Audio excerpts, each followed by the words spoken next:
Welcome to the League of Women Voters of Snohomish County Forum for candidates for City of Everett Council Position 7.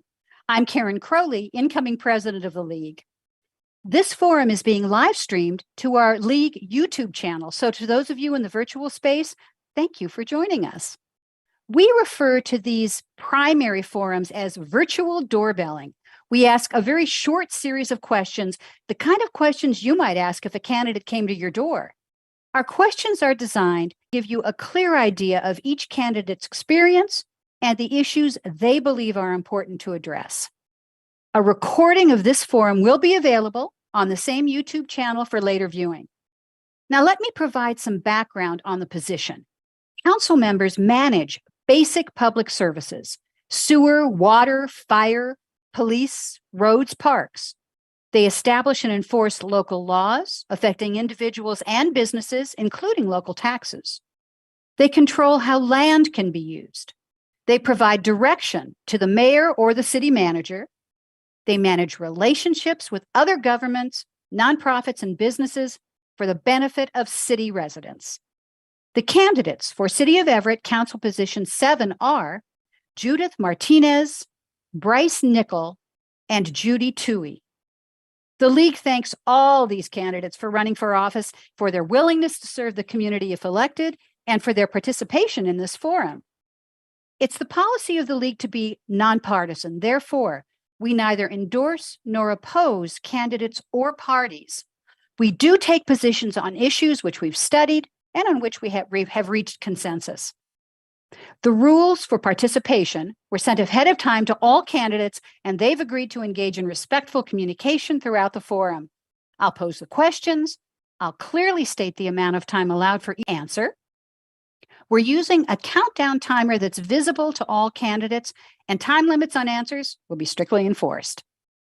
I'll change the starting order for each question, rotating through all of the candidates to ensure a fair sequence.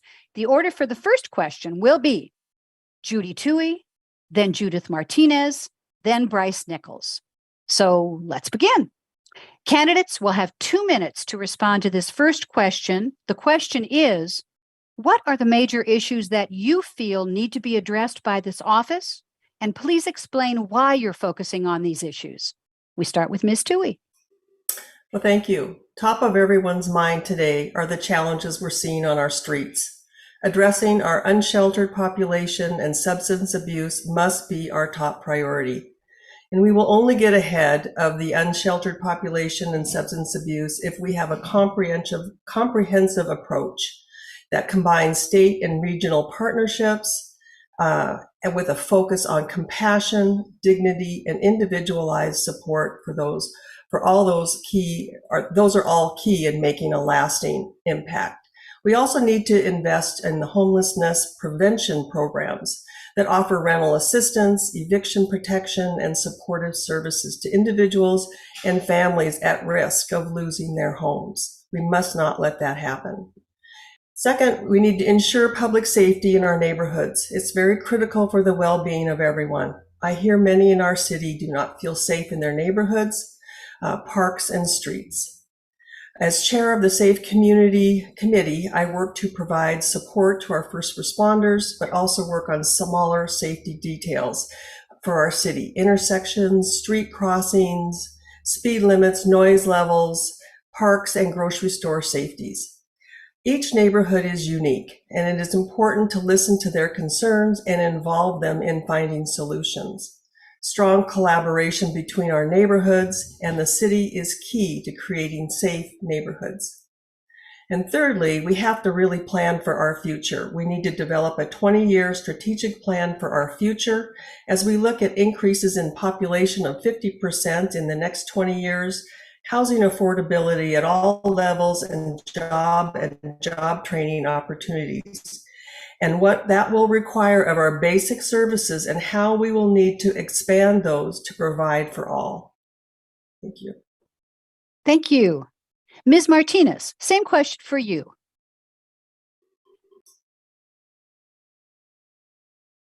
Thank you. One of the biggest issues that I want to focus on is the need to bring our community into our conversations and have better lines of communication and accessibility with their local government.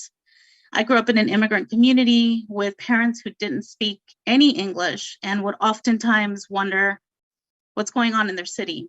But due to us being immigrants, they were too afraid to approach even a city employee and ask, hey, so I see there's like this new construction project going on over here. I'm just curious, I want to know what's going on.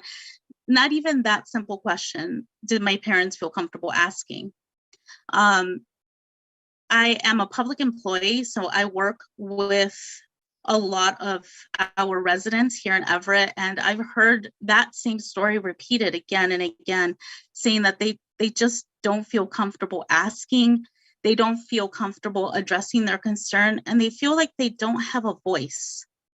So I want to be that voice for them, help lift them up, and use the platform that I have to address the concerns. One of the concerns, and I agree with Ms. Tuohy, is public safety. It needs to be addressed, but the public safety Band-Aid that's been used is not effective. We need data. We need to run, I mean, I don't have the answer for it now, but if we can run appropriate data for it, we can help and approach it in a more humane and compassionate way for our Everett residents. And lastly is house affordability. Our residents deserve a safe and warm place to live. And having more affordable homes built in areas with great schools is what they deserve to have as well, not just on super busy streets. Thank you. Thank you. And Mr. Nickel, the major issues that you feel need to be addressed. So originally I was running for office to represent the disability community, but we're in a homelessness crisis right now. And I want to focus all my efforts on ending homelessness within the city. So I've researched the data. States like Mississippi and Utah have got their people living on the streets to less than 3%. New York, they learned it from New York State. And Finland made the whole country housing first, which got their people living on the streets less than 0.5%. Do you know how high Washington State's number is? We're at 50%. 50% of homeless people are living on the streets in Washington State. We can do better. And I think Everett could lead the way and be an example for the state. So I would want to implement a housing first program, kind of like the Parks District. I think that's an amazing project in Delta neighborhood, which is where I live. Doing a mixed income apartment complexes, which is exactly what housing first is, mixed income. So there's more opportunities, there's more growth in more center-focused areas. Plus they have some retail space where you could put a counselor or someone to help you get services once you get off the street. I would like to see a Parks District made in every part of the city, 2 in every district.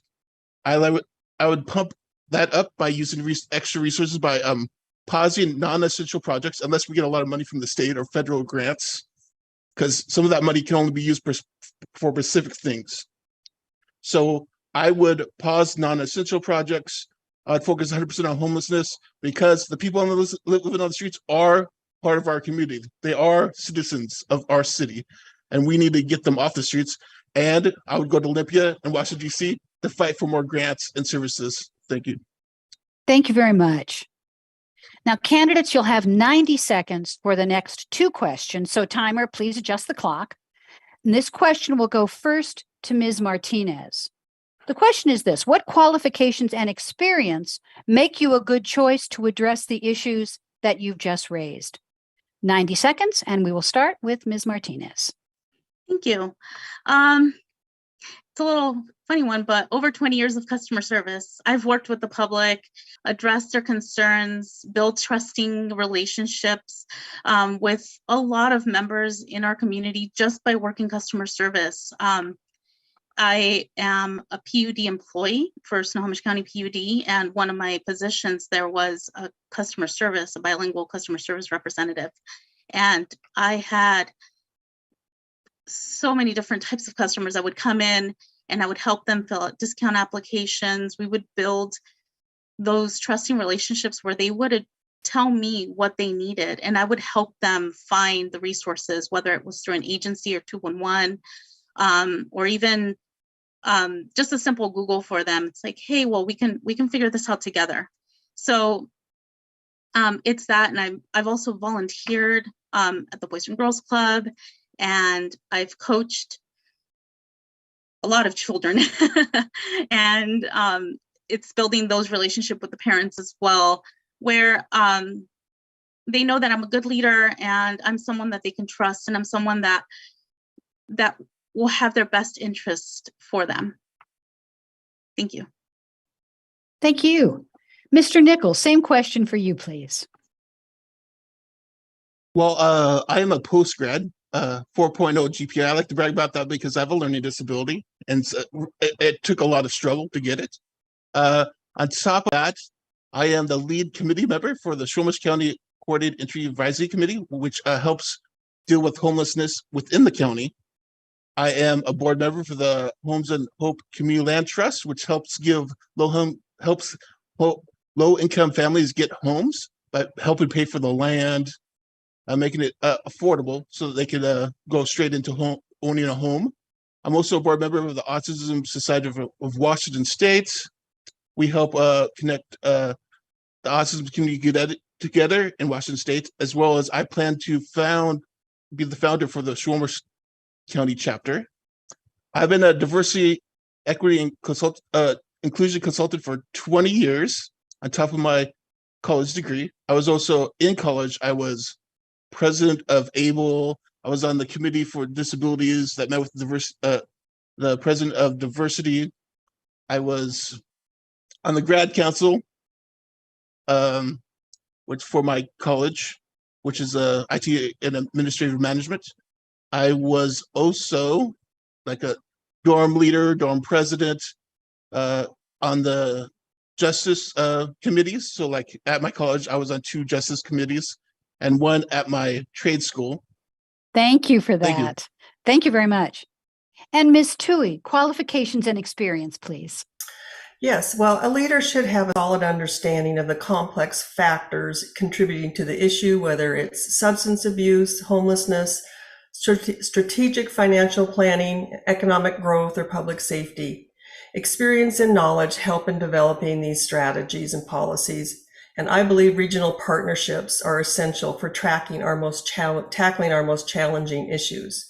To help solve our unsheltered and substance abuse challenges, we need a regional approach and continued partnerships with many of our service organizations.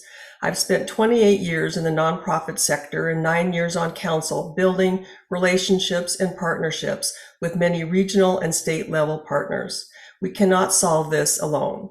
My work on council for the last 9 years has provided me with valuable experience and knowledge of our city's complex finances, internal organization, and community partnerships. At the Shack Art Center, I initiated the partnership with Affordable Housing Nonprofit, developed the business and strategic financial plan, and grew its revenue by 10 times. I've also been working for 28 years to provide economic development in the downtown core through jobs, job training, retail, and tourism. I was the catalyst for the expansion of the South Everett Library. I have chaired our public safety committee for most of my 9 years, and I've studied our first responders and met with them to work to make it all our community safe. This experience sets me apart from my opponents. Thank you. Thank you very much. Our third question will start with Mr. Nickel this time. Councils, commissions, and boards are required to deliberate and make decisions in public and to hear from those whose ideas may differ. Please give us an example that demonstrates your ability to work in this way. Mr. Nickel. I work with people from various parties and different backgrounds to help like on boards and committees, as well as in nonprofit work and at college, trying to come up with creative ideas how to solve complex problems, because you can't just rely on yourself. You need a team to build ideas, and we're not always right about our political opinions, so you always have to go out and find the best ideas. For example, that housing first idea that I researched, I learned that from a Republican who learned it from a Democrat in New York who passed it on to multiple people down the line. It's a bipartisan movement. So it's important to work together across state lines, across the country and across the world to find ideas that will benefit us all. So I think the greatest idea is to talk to people, get their ideas on subject matters they want to see within the city, and try to come together to create the best idea that will benefit everyone at the, I would say affordable way that we can deal with, or find grants and communicate with state and federal politicians to see if we can get those grants so that we can solve the problems and issues in our city. Thank you very much. Yes. Thank you for that. Ms. Tuohy, same question for you, please. Yes, well, I have 9 years of experience of serving on council that demonstrates my commitment to public deliberation and the inclusion of diverse viewpoints. I established the council liaisons to our neighborhood associations to give our community the opportunity to engage in person with council members. By actively engaging with our community, by being transparent in our processes, seeking expert advice, and always considering the concerns and interests of the community as a whole is essential in governing. This position represents all of the city, not just a segment. I've also served on 12 different state and local boards and commissions, and I've learned to listen to all and to be able to find common ground and work through differing opinions to accomplish our goals. I spearheaded the Shack Art Center, working with the board of directors, many artists, patrons, funders, and partnerships to develop the plan of the center. Listening to all voices, researching other facilities, getting expert analysis, and developing the plan that represented and met the needs of the stakeholders. Governments must be transparent in their process and allow all voices to be heard. There are many challenging times when you cannot make everyone happy, but I respectfully listen to all, deliberate, always look out for what's in the best interest of our community as a whole. In the end, I explain my rationale for my decision. Thank you. Thank you. And Ms. Martinez, same question for you, please. Thank you. Definitely transparency is the biggest and most important thing, explaining why a decision is being made, even when it's not the choice that most people would want. It's something that I have a lot of experience with in my position that I have with my employer. And not just that, but even as a volunteer, I've had positions where I had to give bad news to people that unfortunately had, I have to use an example. I've had to explain to people that unfortunately they were victims of fraud and there was not much that we could do. And that's not something people want to hear. And it's being completely honest with our community and just holding that transparency. Thank you very much. Well, we said we were going to ask 4 short questions, and we are on the 4th and final question. So timer, please note that candidates will have 60 seconds for this question. And we will be starting with Ms. Tuohy this time. The question is this: please tell us something about your life experience that might surprise or intrigue voters. Ms. Tuohy. Thank you. Well, my inspiration for serving our community comes from my mom.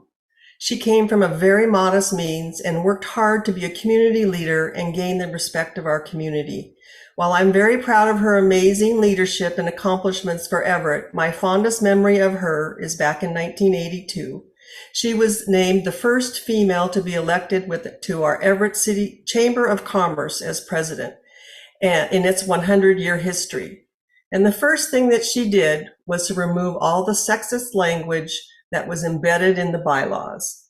I am so proud of that. She believed that everyone could succeed by being respectful, hardworking, and keeping their word. I remember her always saying, "You only limit yourself." And she continues to be my inspiration every day. Thank you. Thank you. Ms. Martinez, tell us something about yourself. Yeah, so English is my second language. I learned English at school when I started kindergarten.